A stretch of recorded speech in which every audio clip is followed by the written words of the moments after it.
I just want to do a quick video on saying no to things that aren't right for you. Now, this can be very hard, and you may feel obligated to say yes to things that maybe don't line up with your spirit or your life focus at the moment. But to truly not abandon yourself, you need to learn to say no to the things that aren't right for you, whether that be a night of drinking that doesn't feel right, or um, just certain conversations, certain things that don't line up with your spirit, your spiritual beliefs and values. You don't have to be so, and you don't have to internalize it either, but if something just doesn't sound right for you, you're allowed to say no to it and be kind. You don't have to participate in things that aren't going to do your spirit well, your health well, your life well, your children well. You really do need to be selective in challenging these ideas for yourself. Otherwise, you could hold resentment. You never want to do anything that you resent. A wise client of mine told me, if you're going to resent it, don't do it. So, I made this mistake many times and went against my better judgment when Holy Spirit told me, don't go, don't do that, and did it anyway. And honestly, that was a form of self-abandonment. And, you can just explain to people, what's not quite right for you. And if they're your friends, they are going to respect you for it and just see you at a later date, or not involve you in things maybe that are against your spiritual belief system, or that aren't going to be good for your body. It's, it's really good to just tune into your body and not say yes to things that you want to say no to. This reminds me of being out with friends at the bar, and people would be like, do you want to do a shot? You want to do a shot? You want to do a shot? Well, anybody who has taken those shots and felt like utter shit in the morning knows that maybe they shouldn't do that again. And so if you can learn from past mistakes, this is going to be your best bet. And this has to do with friends, men, bosses, children. It's really easy. And also noticing people who, I know that being agreeable is really a nice thing. And a lot of people like to do it maybe more to people please, but not to line up with themselves. And you don't always want to be disagreeable either. Like being disagreeable constantly is actually a psychopathic trait. People who just will never agree, never agree, never agree. Those are some hard people to be around. But if you're doing something that just isn't quite right for you, you can just decline, You don't have to do everything that doesn't feel right for you. Anyway, that's what I have to say about that. Definitely don't abandon yourself. Also, in relationships, I know this world has gotten to be a really sad place in relationships. I have been on dates with men who expect the most from you and get super mad when they don't get it. And, it's really good to weed those guys out, because those guys are going to try to take advantage of you, your heart, your body, your mind, your soul, your spirit. And if you actually have power and dominion over that choice of yours. And so I say, make the best, wisest choices for you that are going to make you feel good the next day, feel good in the morning, feel good at the moment, maybe not, but you'll be proud of yourself if you tune into your body. And if your body says hell to the no, listen to it. If your body says absolutely yes, this sounds like a wonderful idea, go with it. If something feels right, do it. But if it feels wrong in any way, shape, or form, if it's too long, or like too long of a time to be with someone, or just not the right time, honor yourself, honor your feelings, and say no. People are going to respect your no's, and if they're the right kind of person, they're going to be there for you when you need to say no. And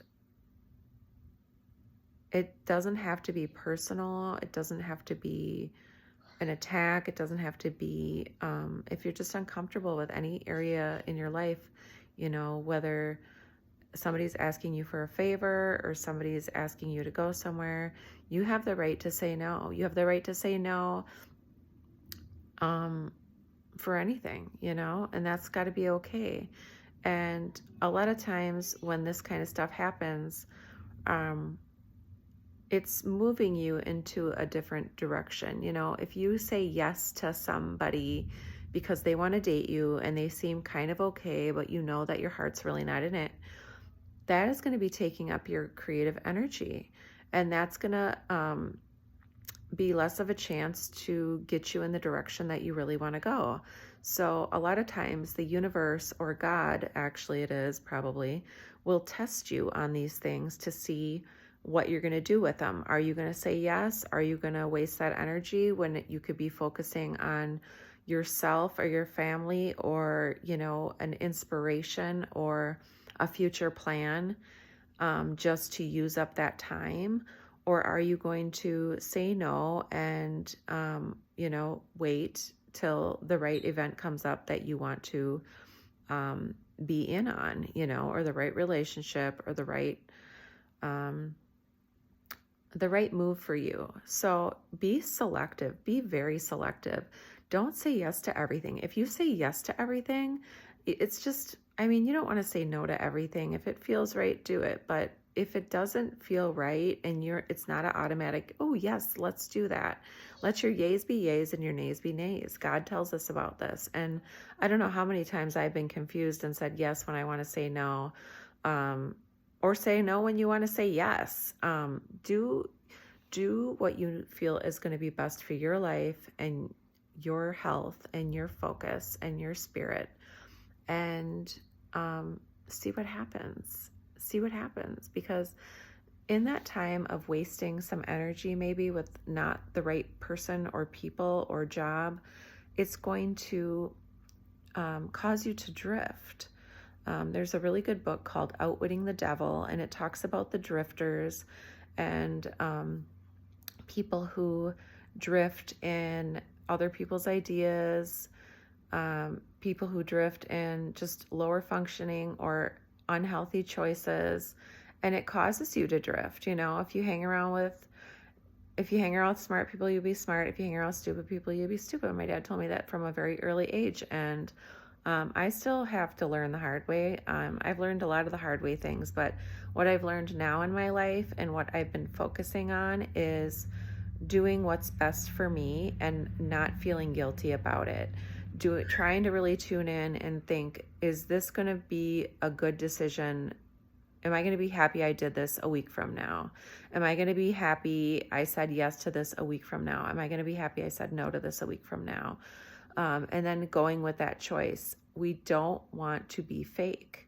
If you are fake and you're doing stuff that doesn't line up with your purpose, then you're just going to be tossed. You're going to be tossed like the wave in the sea, like a double-minded man. And this takes experience and practice and trial and error, and I get that, and that's totally fine. But once you know better, you can do better. And I say, when you do know better, and I've known better and not done better so many times that I can't even count. So finally, after all these years, I'm really sticking my focus on the things I really want to interact in, the things I really want to push my life forward in. My health is a really big concern right now. I know I'm getting older, and I really want to be around for my son, and I really want to be a healthy example for him. So the choices right now, my son is 11, are critical. The choices I make right now are critical, and I've definitely have some things in my current life to uh, clean up a bit still. So, knowing that, I don't want to add any more things. So,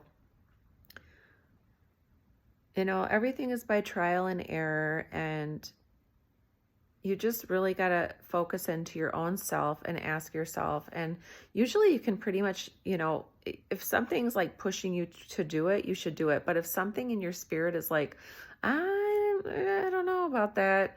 I don't know if that would be the best idea. Stay tuned to that and think about it for a while, and then, maybe make a decision on it later. And so, or say no to it if you know it's not going to have a good outcome. If you know it's not going to have a good outcome, like if you go eat at McDonald's, you're going to feel like shit after you eat at McDonald's. I literally made this mistake with my son, I don't know how many times. And finally I was like, we're not eating fast food for 2 months, or at least a whole meal, maybe get a fry or, whatever, a McChicken, but not like a whole meal. I don't know. It's just certain things, or like a night of drinking. If it's like a long night of drinking and you're not going to be able to get back home, say no. Like if it's not going to be for you, I mean, some people's bodies can handle it, and my body could handle it in the past, but these days it won't handle it, especially in winter. I like to go have a couple drinks, but also I know if I drink, I'm gonna have a cigarette, and I probably smoke 6 of them if I was drinking for 6 hours or something. So you really have to be careful with your choices. And also, if you have young ones, to set an example. Now is a really critical time for my son's life, and I need to make the best decisions that I can moving forward. So, food for thought. I just wanted to give you a little inspirational video about saying no and the power of no, and the reasons why you should say no and not self-abandon, and how if you do say no to the people that aren't going to be the healthiest for you, that leaves room for healthier people to come into your life and for healthier choices to come into your life. So it doesn't have to be mean. It doesn't have to be personal. It's just a simple no. Everybody has a different life, and everybody wants to do different things, and it might take a little getting used to, and you might feel a little lonely, but ultimately, if you make good choices in your life and you're going in the direction that you want to go, you are going to make it action by action by action. And so concentrate on your goals, on your dreams, on your educational endeavors, on your career that you want to create, and you'll be rewarded. You'll be rewarded for making good, obedient decisions that line up with your spirit. And so I just want to inspire and encourage you to make those good decisions for yourself and not feel obligated to do anything that is going to harm you in the long run, or harm you in the short run, or harm you however. It doesn't matter. It doesn't matter if it's a relationship that you feel uncomfortable around, and maybe these people really want to be in your life. If you don't feel comfortable in those relationships, don't be in them, because honestly, if you're faking the funk and you're in a relationship with somebody that you don't want to be in relationship with, it's only further perpetuating your ultimate destiny and theirs. It's unfair for you to be in a person's life, even if you're supposed to be or whatever. If it's not going to be for your highest good, you do not have to be in anybody's life that you don't feel comfortable being in, or it doesn't feel like a good place to be. Trust your instincts and don't let people judge you for this. You have to make your own decisions, and everybody has their own personal right, and you're not actually in charge of anybody. Like you're not taking care of anybody in that capacity where you have to, unless you're their mother and you have small children, or if they're elderly and you need to oversee an elderly parent, that's different. But anyone else besides that, an adult, they have to, honestly, if you pull away from people that aren't making the best decisions, or you feel like maybe you have been a crutch to them, um, they'll find their way. And honestly, maybe it will help them more. Maybe it will help them more to think, maybe I need to do the things a little different.